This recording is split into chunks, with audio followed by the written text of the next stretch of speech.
what are objects in Salesforce? So objects actually is kind of like the database. Like in an application, you have the database where you have all the data, right? So in Salesforce, these are called objects. Okay.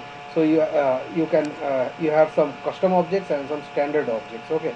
We'll look into what is custom object and standard object in the next slide. But you can understand what objects are like. Objects are like the databases where you store the data, and fields are kind of uh, the tables. Fields are kind of the table columns where you have actually the data.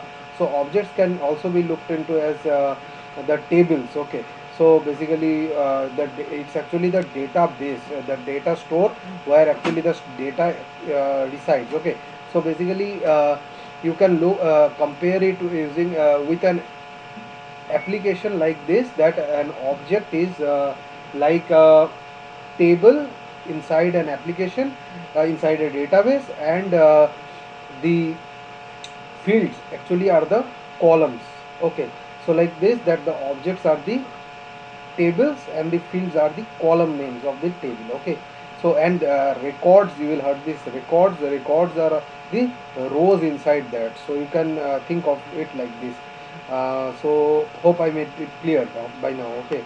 So this is what objects. Objects is the place where you store the data, and there are some objects like account object, lead object, these things.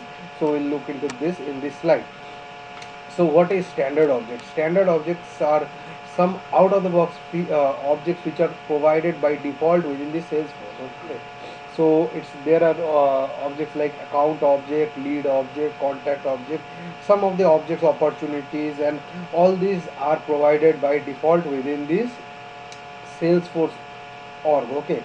These are out of the box objects which are by default present in the Salesforce. You don't need to create them. So this is what standard objects are.